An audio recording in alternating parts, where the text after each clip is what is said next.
I know what you did.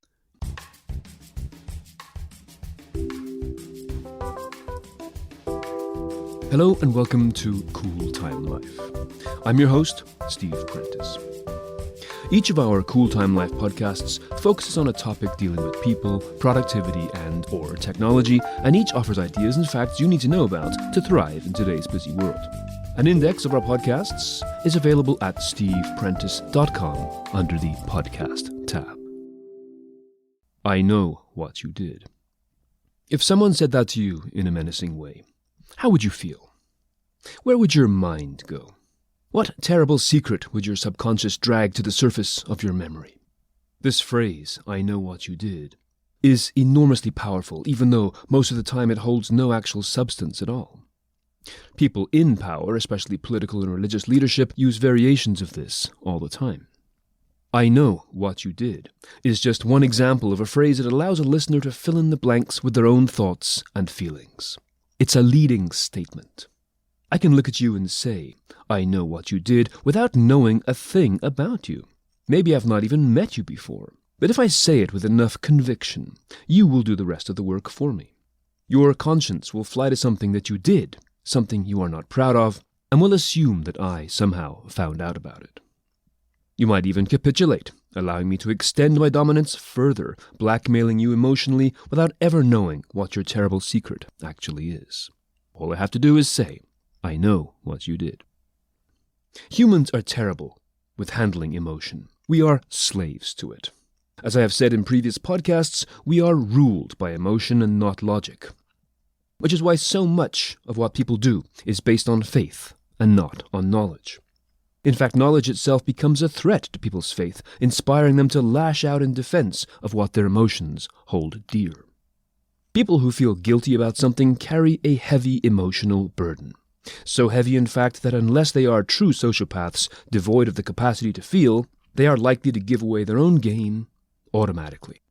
Shakespeare summed it up best in Hamlet with his quote, "So full of artless jealousy is guilt, it spills itself for fear of being spilt."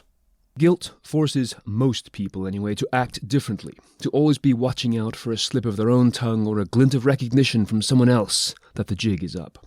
It's an uncomfortable way to live. Police who investigate crimes in which more than one person is an accomplice often count on the guilt factor, that one of the other accomplices will break and will come forward to spill the beans. So, back to the initial phrase, I know what you did.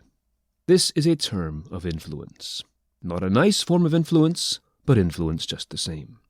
Robert Cialdini, whose book on influence, The Art of Persuasion, is one of the classics of the business, doesn't mention guilt as one of the 6 faces of influence, which is kind of weird because of how powerful and how ubiquitous it is. I had another look at the 6 faces on his list. Liking. People like to do things for people they like. No, that's way outside the guilt sphere. Reciprocity. Returning a favor or a good deed? No. Social proof. Doing things that you see others doing, like fashion trends. No guilt there. Commitment and consistency. Nope. That refers to trusting in people who stick with a style and give you comfort by not changing. How about scarcity? Order now, supplies are limited. Nope. That might speak to your sense of urgency and self-preservation, but not guilt. So what about the last one? Authority. Deferring to an expert or someone in a position of authority. That's probably as close as this list gets, although I'd like to suggest that guilt goes on from there as number 7, since guilt can be generated from within oneself as much as from another authoritative being. Nevertheless, guilt and fear exist, and they influence us. Does guilt influence us from a survival and self-preservation standpoint? Do we seek to eliminate an enemy who knows our guilty secret in order to stay alive? Not really, or at least not always. It is likely more a proof of a moral conscience, that point of interference between fact and emotion, guided by a self-developed sense of right and wrong that we have grown into socially over the centuries. Something that, by the way, is not uniquely human. Other higher-level creatures like elephants, dolphins, and certainly dogs appear to share this to some degree. But guilt drives many of our actions and certainly weighs heavy on our soul. So, back to the phrase, I know what you did. There are many, many examples, variations of this leading phrase. It's a phrase that allows you to fill in the blanks with your own belief, fear, and guilt. So as I said before, it is used a great deal in 2 areas where power over others is a stock in trade. One is politics, and the other is religion. Not surprisingly, the two topics that everyone is warned against bringing up at family get-togethers. The President of the United States, Mr. Trump, is a master of this game, and it is central to his appeal to his base. He has a large collection of statements that fit into this bucket. Here are just a few. Many people say implies a majority consensus on a topic without ever having to justify who these people are. None of his followers will ever ask who these people are. This generality is sufficient to satisfy them that the remainder of his statement has been legitimized by these, quote, many people. Very, very big, very beautiful, very soon. These are terms that deliver comfort, which is an emotion and easily puts up a barrier between fact and feeling. When Mr. Trump promises delivery of something, be it more jobs or a border wall or salvation from a pandemic, his answer is vague yet comforting to his believers. Soon. It will happen soon. It will be good. You don't need to know more than that, and you certainly don't need to question me further.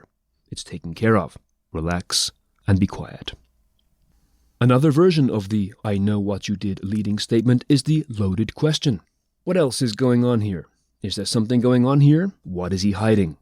These and many others like it are extremely successful in planting seeds of doubt and suspicion in the minds of listeners without actually coming out with a straight factual statement that runs the risk of being proven directly wrong. Doubt and suspicion are cousins of guilt, emotions that feed on fear, which is the most powerful emotion of all. Mr. Trump has used this technique regularly and with great success to weaken his enemies. By asking questions about his opponent.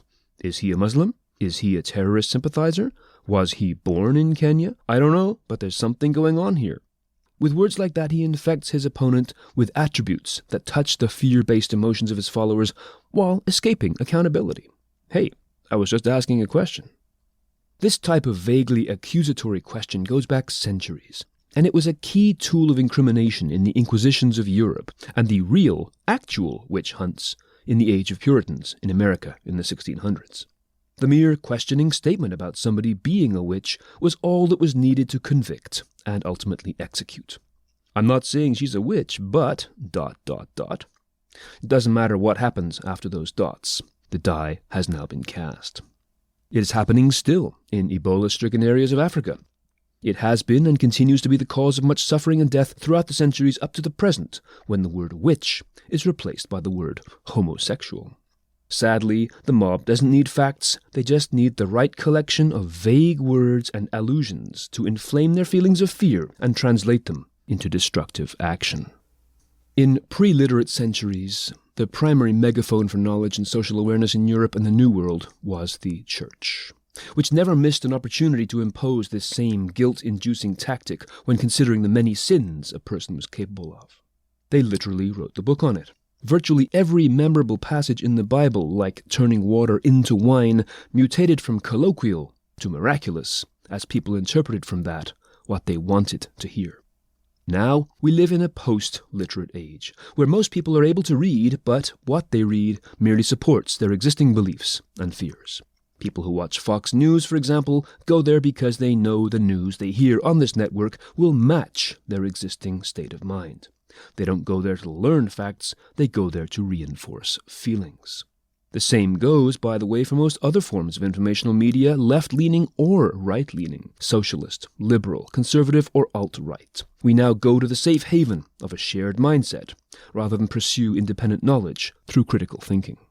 Therefore, populist leaders like Mr. Trump and many others like him in politics as well as media personalities have flown like vultures into a perfect feeding ground where a receptive audience laps up vague statements and swaddles them in the context of their own fears. Those who choose to actively question the vagueness are dismissed as enemies of the state and hence enemies of that audience. Mr. Trump will not be the last political leader to use these vague leading statements as a pillar of his platform. He has, however, been the most successful, having spent decades in the private sector selling the sizzle rather than the steak in so many of his grandiose temporary ventures. The churches and mega-churches of the United States and beyond echo with the same oratory, speaking to each individual directly, not via a statement of fact, but with a needle that touches each individual's soul, each in a highly specific, unmistakable, unforgettable way. This is its ultimate success factor. It doesn't need to say something, it just needs to convey the spark that touches upon the tinderbox of fear and guilt that we all privately hold. By the time the more intellectual, educated opponents have had their say and have eloquently presented a factual rebuttal, the ears and eyes and soul of the audience have been sewn up tight and have become property of the one who professes to already know what's inside. So that's my podcast on the leading statement, I know what you did. If you have a comment about this podcast or a question you'd like answered in a future episode, please let me know. You can drop me a line through the contact form at steveprentice.com. That's StevePrentice.com. And you can follow me on Twitter at Stephen Prentice, StevenPrentice, Instagram, Steve_P_online, and on LinkedIn, just search for Cool Time Life, no spaces, just as one word. If you like what you hear, please also consider subscribing and leaving a review. The theme music for Cool Time Life was obtained through podcastthemes.com. Until next time, I'm Steve Prentice. Stay safe, and thanks for listening.